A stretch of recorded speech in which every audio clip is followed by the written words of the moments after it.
Hey, Flimsy Lunch Tray here, and today we are going to be doing an upgrade and commander build video as is traditional for our Saturday videos. And we'll be looking at the Tier 6 Premium French Destroyer, the Aigle. Yes, I really worked to remember on pronouncing the ship after a viewer commented a link, the Aigle. Yes, the Aigle. So I'll do the best to pronounce the name of this ship right for this video. So, as those of you who subscribed know, or if you're new here, when we first look at a ship, we like to figure out and designate what type of ship are we talking about. Well, we're talking about a destroyer naturally, but what type of destroyer? You have three types of destroyers. You have gunboat destroyers, you have torpedo destroyers, and you have hybrid destroyers. Hybrid destroyers lie in between a gunboat and torpedo destroyer. In the case of the Aigle, I would consider her more of a hybrid for her tier. When we're looking at the guns and we're looking at the torpedoes. It's harder for her to be a torpedo destroyer because of her concealment is 6.8 with concealment expert on the commander, in addition to the permanent camouflage that comes with the ship when you purchase it, which is still available for sale in the armory for coal, I believe it is. So you have a bit of that. So your detectability range is 6.8. When you look at her torpedoes, they're 8 kilometers long. And then when you look at her artillery, she gets 5 of these 139mm guns that have a reload time of 4.8 seconds, but they have a really long 180-degree turn time of 27.7 seconds, worse than the Tier 6 Fubuki, Japanese destroyer. So, as Natser put it, I think helps understand the ship really well, is that he just said that they can consider the Aigle a larger American destroyer, if you will, for her tier, when in comparison to Tier 6 U.S. destroyer. So I would say overall she's a bit more of a hybrid. Looking at the armor, you have a little bit more than I would say other tier ships, if I'm thinking correctly. You have 16mm armor thickness on the fore end, side end, and the aft end plating, and 10mm on the superstructure with plating. Actually, let's go ahead and look and see. I'm curious to know if the Tier 6 US destroyer actually has the same armor plating, because I'm thinking it's thicker. No, it's the same. Fubuki the same. Gnevny. Okay, all 16mm. Just forget what I said. Yeah. Okay, I don't know. For some reason, in my head, I was thinking that was more than normal. Anywho.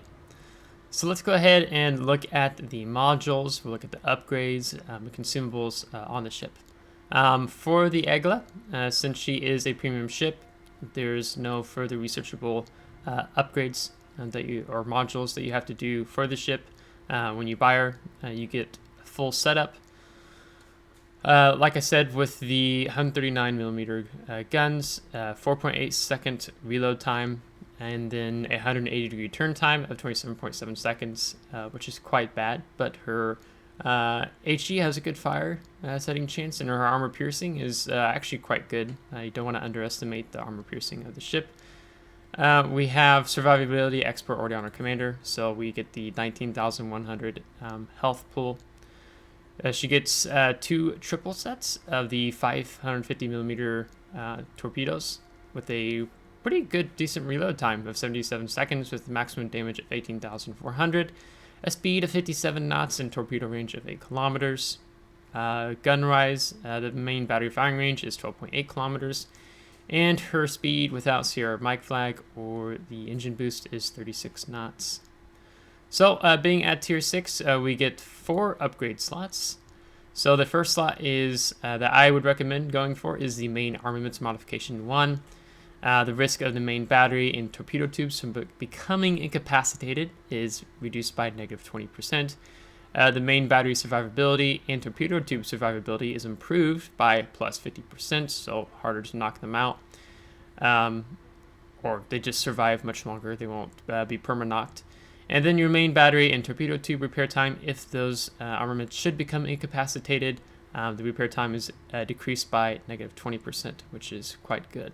So this really helps keep your main guns and your torpedo tubes in action. You don't need to mess with auxiliary armaments because being at tier 6 when we're talking about the Aigle, she has no secondaries and her AA guns just suck. We'll talk about that a little bit. You don't need magazine modification. The risk of your ship's magazine detonating reduced by -70%, because if you're doing ranked battle and the such, you should be taking this Juliet Charlie combat signal. So I'm actually going to take some of these off, so while we're looking at the ship, it doesn't mess with the statistics of certain things. Yep, and then for slot 2, you have the choice of damage control system modification 1, engine room protection, and engine boost modification 1. The damage control system modification 1 tends to be more for like battleships, as you're just reducing your risk of catching fire or flooding.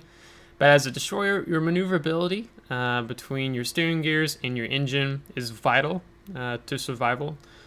So this as the engine room protection makes the most sense because it reduces the risk of your steering gears and your engine from becoming incapacitated by -20%. And if the modules do get knocked out, the repair time is reduced by -20%. Now at the same time, you also have the engine boost modification 1. So the action time of the consumable is increased by +30%. So you purchase this in the armory. So if I click on this, essentially it takes me to the armory. But when we're talking about +30%, we can see our action time right now is 120 seconds, and the reload time is the same, 120 seconds. So when we times that by 30%, basically we're adding 36 seconds onto that. So that means we get 156 seconds of action time of the engine boost consumable. So essentially you're looking at 2 minutes and 36 seconds. Right now it's at 2 minutes. For myself, I'm fine with just taking the engine room protection. This is just me as a personal decision. Usually when you're at the tier 6, you tend to be more on smaller maps, so boosting around the map isn't as big of an issue for me. But when you're bottom tiered, facing tier 8, being on tier 8 map, sometimes it can be a little bit more tricky. But for myself, I just like the engine room protection. I feel like I've done fine so far with the consumable. As I can show you here, you can buy it in the armory. It's 17,000 coal, but if you use a coupon, which I've already used my coupon, which is this coupon here, it takes 25% off, so I believe off the top of my head that brings it down to like 12,500 coal. So always use your coupons when you're buying these. So I wouldn't buy it now, for example. I would wait until my coupon resets. For slot 3, you have the main battery modification 2. Now, usually, to me, this would be, no, you'd never take this on a destroyer.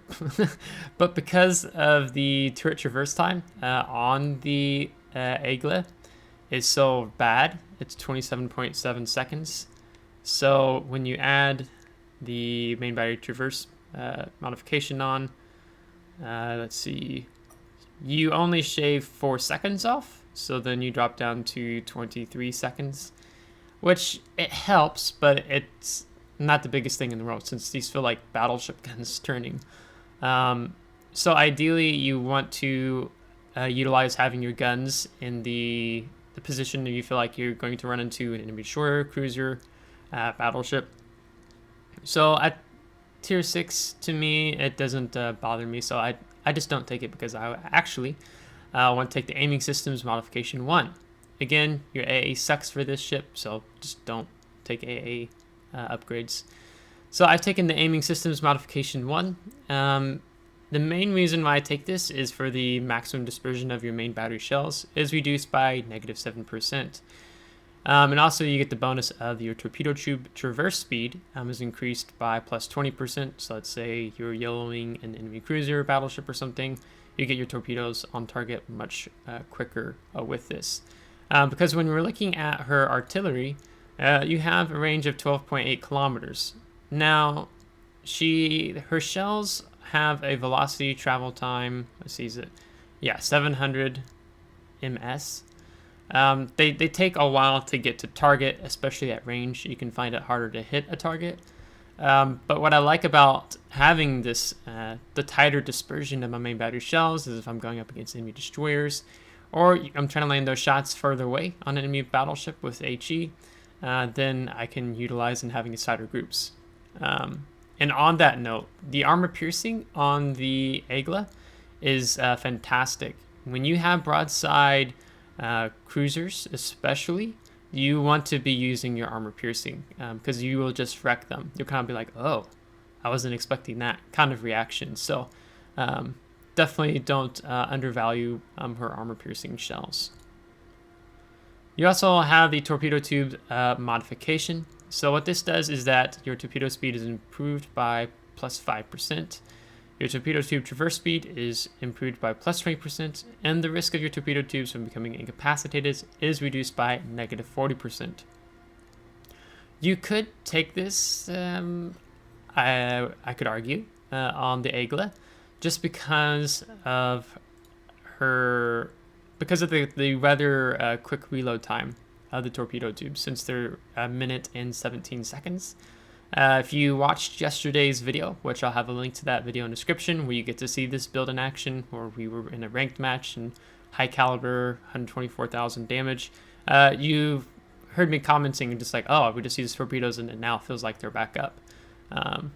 So you can improve that further if you want to have a little bit faster speed on your torpedoes, but most time you're going to be using the guns more than torpedoes. So I just like to focus on the guns in this instance. You also have the smoke generator modification 1, which what this does is that the action time of the smoke generator consumable is improved by plus 30%. So the action time right now is 20 seconds.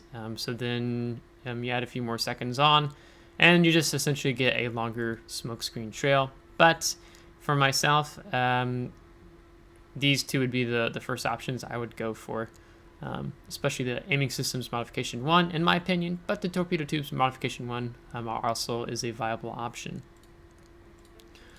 For this fourth slot, I take the propulsion modification 1. Time taken to reach full engine power when accelerating is reduced by negative 50%. So if you are doing a little bit of open gun boating, you're going slow or at a standstill, it helps you juke enemy incoming fire. If you're at a smoke screen, all of a sudden there's torpedoes coming in, you get to get out of the way faster, especially when you pair this with the engine boost, which puts you over 43 knots, I think, in addition with the CR mic flag. You're able to get out of the way quite quickly. The damage control system modification 2, this is more for cruisers, battleships, so you don't really want to take that when you can improve your maneuverability and speed in a destroyer. You also have the steering gears modification 1, which reduces the rudder shift time. So right now our rudder shift time is 4.1 seconds. So you could take 20% off of this, it'd be 3 point something. But to me, I feel like I get a little bit better benefit out of the propulsion modification 1. I have tried both, but in most cases I just prefer the propulsion modification.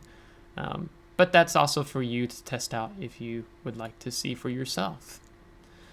So we've talked about the armaments of the ship.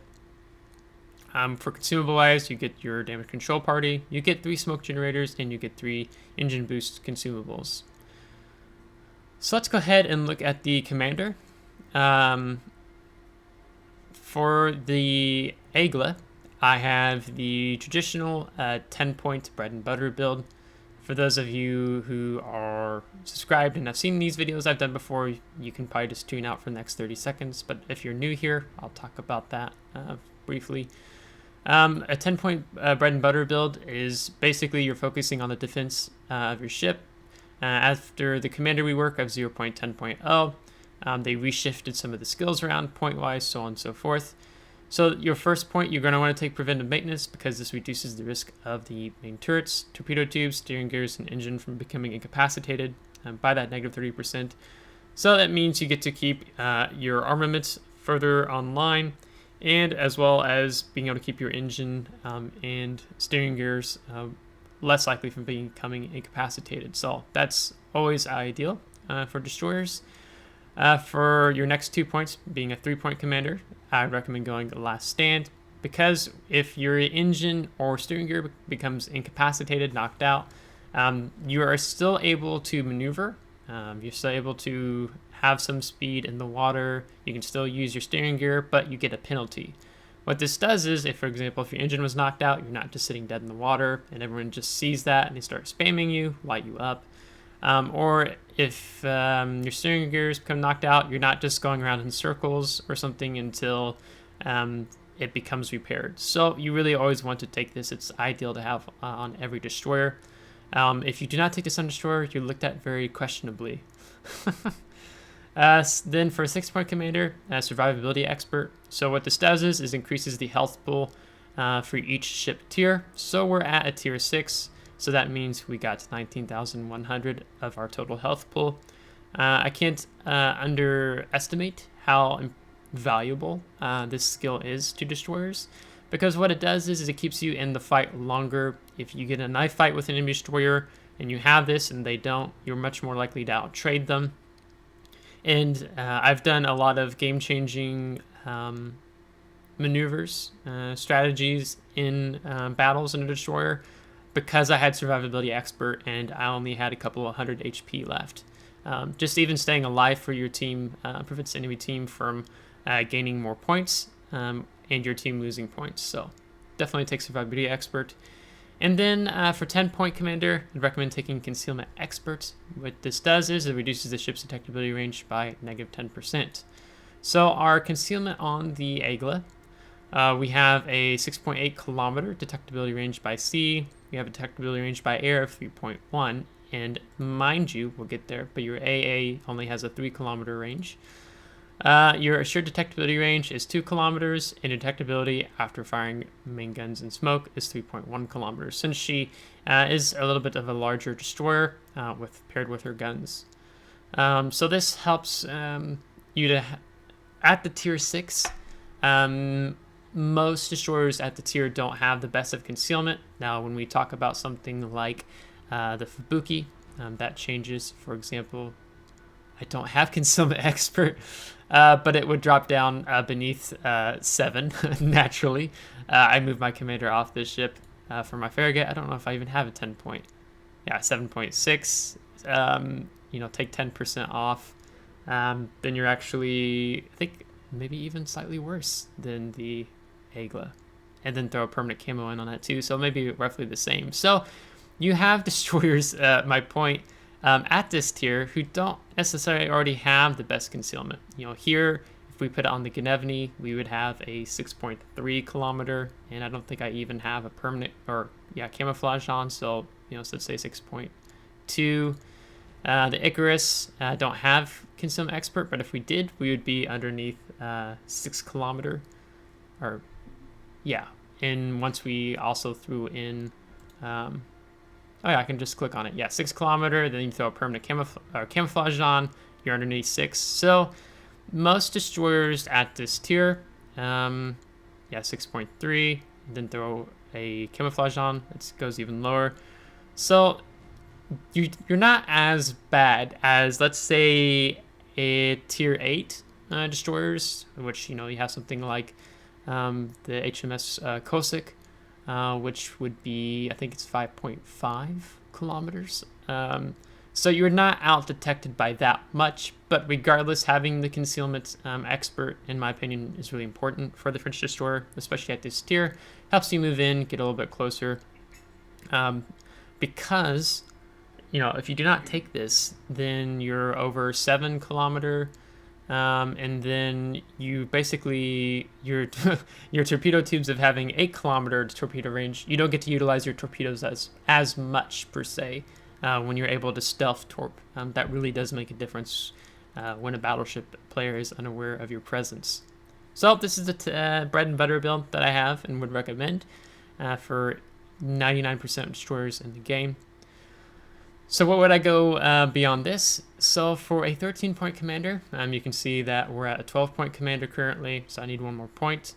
I intend on getting Adrenaline Rush next. So what this does is that improves, enhances the ship parameters for each 1% of the health pool lost of the ship. So your main battery reload time is going to decrease, your torpedo tube reload time is going to decrease, and your continuous AA damage is going to increase. But again, you're not really taking the skill for the AA, but it's a nice thought. So basically your ship becomes a little bit more deadly the more health that you lose. And even having your torpedoes reload faster, having your guns reload faster is quite nice. After this, my intentions is probably to go... There's two ways you could go from here if you want to do the build that I'm suggesting. For a 15-point commander, you could go for a priority target. Or for a 16-point commander, you could go with main battery AA specialist. Before the commander rework, this was basically known as basic fire training, as it improved the reload time of your main battery. So far, I've done all right to not have priority target on the ship for the most part. So if you're more dependent on priority target than after Adrenaline Rush, or maybe even if you need it after Concealment Expert, then perhaps get priority target first. The skill is really helpful. But for myself, with the 16-point commander build, I intend to go with the main battery specialist. So what it does is that our main battery reload time drops to 4.6 seconds instead of the 4.8 seconds we were at. That's quite nice. And then our AA defense gets added +6, so we go from 59 to 65. Again, the AA is nothing to go home about because we have this firing range of 3 kilometers and your detectability range by air is 3.1 kilometers. So essentially you just leave your AA on. You never have to worry about shutting it off unless, for example, you just never have to worry about shutting it off, sadly. But that's something the French destroyers are kind of known for. But of course, when we were talking about the Marceau last week, it's a little bit different story there, as that ship has decent AA. After this, I intend to go for priority target. Essentially what this does is that the detection indicator additionally shows the number of opponents on the enemy team that are currently aiming at your ship with their main battery guns. So if it's 1 or 2 and you're open gunboating, you kind of have an idea of how much attention the enemy team is giving you. When the number begins to jump up to 3, 4, or 5, that usually means you need to disengage, or perhaps you're a little bit overextended if the ships are targeting you to that sense, or if there's just nothing else spotted, then you're going to be priority number 1 for them, traditionally. At tier 6, again, you get a little bit of a different story than at the higher tiers of tier 8, tier 9, tier 10. But regardless, I like running this skill because it does allow you to do a little bit of that open gunboating. Being the sort of hybrid destroyer that the Aigle is. As I said, with the Sierra Mike flag, with the engine boost going, you're going over 43 knots. And you can really utilize that to your advantage. If you need to know you need to go dark, with having priority target paired with that. You got to see me using that engine boost in action yesterday. Kind of juking with our steering gear, decreasing our speed, increasing our speed, different things of that nature. But the priority target is just a nice add-on to that, since your concealment is not the best at this tier. It's more on the worst end of the scale per se for tier 6. But you're not outshined that much by most destroyers at tier 6. If you are bottom tier facing tier 8 destroyers, then the story begins to change in that sense. And then, so this is a 18 point commander. So then that means we have 3 points left for our 21-point commander. At this point in time, what I am leaning towards is actually fill the tubes. So our torpedo tube reload time would go from that 17 seconds, if memory serves correctly? Or minute 17 is what I was thinking, but 77 seconds. We throw this on. We are now at 69.3 seconds, and then you throw in Adrenaline Rush, and on that, then you could be maybe 65, 64 second reload time. Not that that's ideal, but you get the just over a minute. Our torpedoes are reloaded and ready to be back into the water again.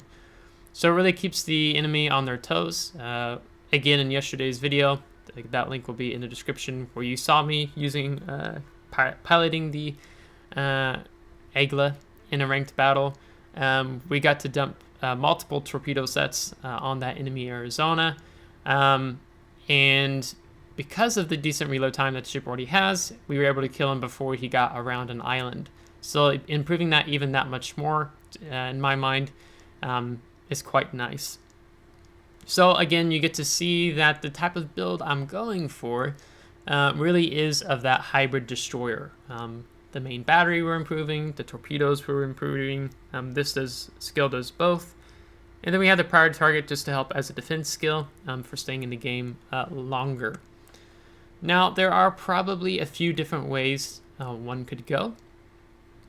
Other type of build suggestions I could have. For example, you only get 3 smoke screens, 3 engine boost. If you really like utilizing the smoke screen in the Aigle, then you could always take Superintendent. So now you have an additional consumable of the smoke generator and of the engine boost.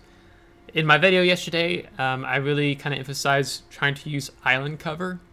Anytime you're in a destroyer and you can use island cover to fire over is really helpful. And that's especially true with the French destroyers. So again, in yesterday's video, you got to see me utilize the decline of an island or a slope while I was firing on some enemy targets undetected, and I didn't even have to use a smoke consumable at that point in time. So if you want that extra smoke, if you want that extra engine boost, then by all means, you can take this defense skill and have Superintendent. So that would be another way I could go. Another build that I had contemplated was actually doing something. I think I actually have this. This is my intended build for the Marceau. I can't remember exactly, but I thought of something. Well, what if I did this at tier 6? Having the radio location.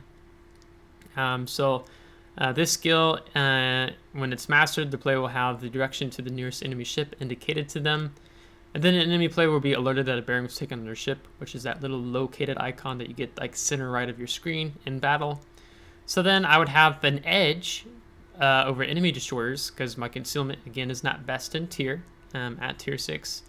And then having the incoming fire alert to help me be mindful to maneuver, because when a salvo is taken, fired at your ship at a distance of more than 4.5 kilometers, by enemy ship, of course, you get this little warning that says incoming.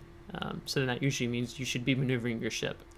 At the same time, you actually could also take the grease the gears if you want your main battery to be moving quicker, so 24.1 seconds.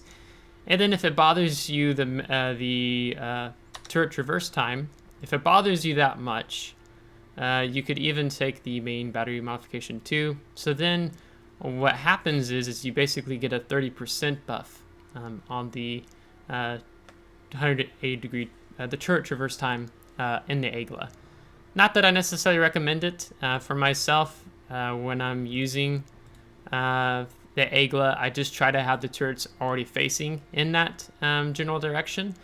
The thing with the Aigle, usually when you start out with the destroyer, because, again, coming back to that concealment, you tend to want to flank. So then when you're flanking, your guns are already pointed in that direction, and you don't have to worry about enemies being more further off to the flank, because you also tend to beat them there with your speed. So it's not like they're going to surprise you and coming around behind you. Of course, if you have to disengage and you disengage in a direction where your turrets aren't facing, then that can become a problem if you're still wanting to fire on the target. But if you disengage and keep in mind what direction your turrets are already facing and utilize that to your advantage, then it comes more in handy. So for myself, it doesn't bother me. But I know for some people, it does bother when destroyers have a slow turret traverse time. So you could do something like that, but I would lean more myself towards doing this build over that build. Yeah, I think that's really the builds I would recommend, where you have this build I'm intending to take, you have this build, and then you have this build, or if you're feeling like it, you can take that build. So yeah, so those would be the builds I would recommend. Now let's talk about why I don't recommend per se, or maybe I'm just not suggesting taking some of the other skills. You talked about Grease the Gears. Liquidator, this increases the chance of causing flooding on your ship. Let's see, the chances of flooding, do they have that here?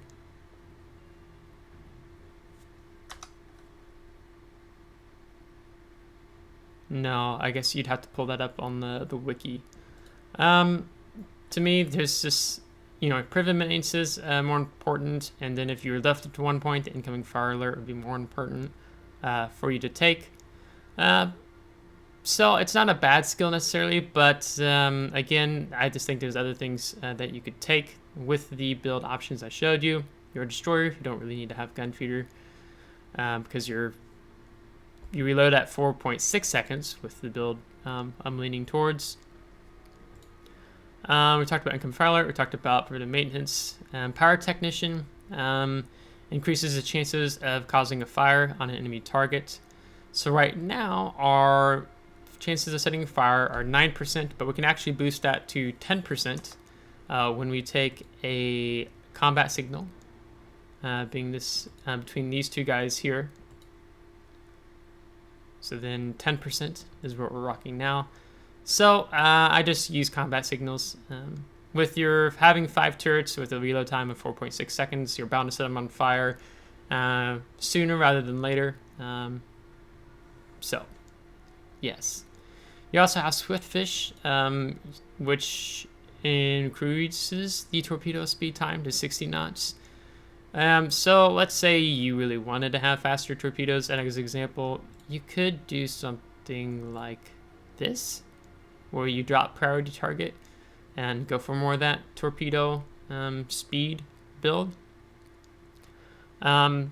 Again, that's up to you if you're wanting to get more out of the torpedoes. If you're wanting to improve your armament, your attack skill versus, let's say, something like defense between the priority target and superintendent, this would be another alright option. And then you have consumables enhancements. So what this does is that the action time of your smoke generator and engine boost would be improved by 10%. So that would add on like 12 seconds to your engine boost, and then 2 seconds to your smoke screen, because the action time on it is 20 seconds. I think there's other skills you could invest in and take over this. You also have extra heavy AP shells. Damage of the main battery AP shells is improved by plus 7.5%. Now you kind of heard me bragging about the armor piercing on the Aigle already. This was something I've actually kind of pondered. If you are a person who likes to take the Aigle in ops often, this might be something worth investigating, to be honest. Because then I would take that over the priority target as an example, because usually when you're detected destroyer in operations and scenarios, they're most likely going to be targeting you. Since you know where the enemies come from with the waves, so on and so forth. So this is something that catches my attention that I would actually be kind of curious to try it out in ops, but for random ranked purposes, most of the time you're using HE, and you don't get broadsides as often. That can depend on some matches. The enemy team could just be showing you lots of broadside, but traditionally you don't get a lot of that. Priority target we discussed, last stand we discussed, we've discussed these skills. We don't take IFHE because for us, that takes away our chances of setting fire. So right now it's 10%, it'd be halved, so then it'd be 5%. So I like being able to set targets on fire in the Aigle. Setting a fire on a battleship, then maybe you switch to another battleship, you get a fire set on them, and then you're getting more of that, forcing them maybe to perhaps use that damage control party, or just you're getting more damage in on them already if they have used a damage control party. So for the Aigle, I don't think IFHE is the best route to go. We talked about Superintendent. Also, maybe you're wondering why not take main battery and AA Expert? Because if you took it, your main battery firing range would go from 12.8 to 15.3 kilometers in a destroyer. Well, the reason why I would not recommend taking that skill is because of the initial AP shell, HE shell velocity. At 12.8 kilometers, it already takes a very long time for your shells to arrive on an enemy target. So the likelihood that you're actually going to hit something even farther away starts to become unlikely. And we're dealing with tier 6 most of the time, or you can even be tier 6 versus tier 5. And you're on smaller maps already, so this doesn't really tend to be an issue. You already have good range, I would say, in the Aigle. Yeah, Swift and Silence. What this does is that one, it nerfs your reload time of your main battery by plus 5%. So let's say we took this, then you took that, then you're just back at 4.8 seconds. So this skill doesn't end up really doing anything besides cutting off a 5-second reload from happening. But when you're undetected, your speed is improved by plus 8%. Again, at tier 6, you don't tend to be on very large maps. This is something more like a torpedo destroyer would take, like something like a Shimakaze could utilize this well. We discussed radio location skill. The Fearless Brawler, number of shell explosions in your AA salvo, +1. That's a permanent effect, but again, the AA sucks on the Aigle. And then if you are detected, your main battery load time would drop by -10%.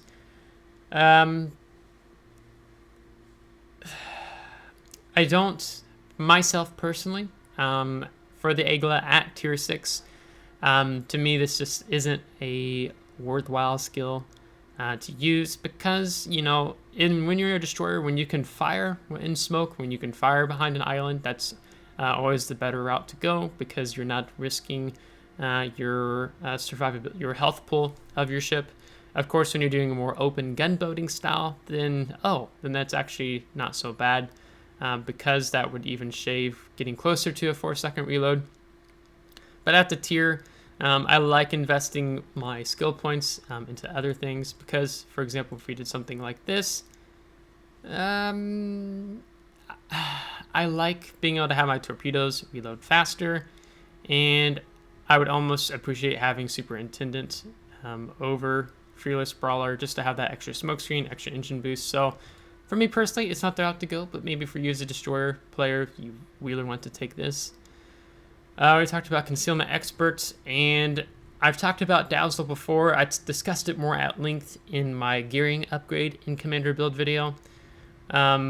What this skill does is that for 15 seconds after your ship has been detected, the dispersion of shells fired by enemies attacking your ship is increased by plus 20%. So that means they have a much harder time of hitting you.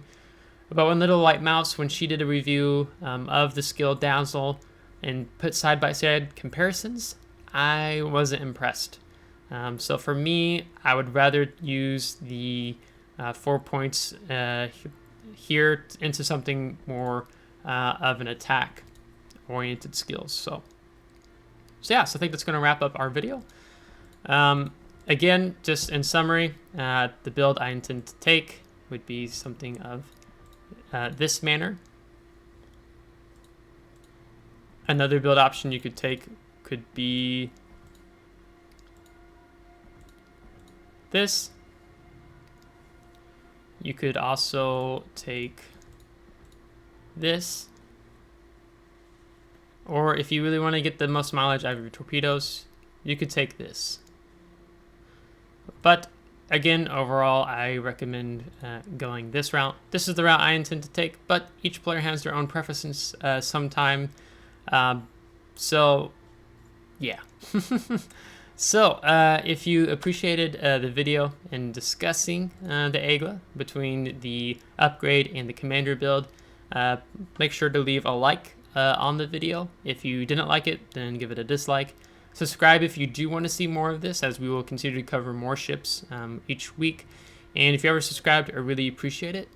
And again, shout out to the viewer that helped me better pronounce this ship, as I do generally want to pronounce the ship's names in the game correctly, but with so many, sometimes it's rather difficult, even when other YouTube content creators mispronounce the ship as well, and you think perhaps maybe they know how to pronounce the ship. So this is the Tier 6 French destroyer, the Aigle.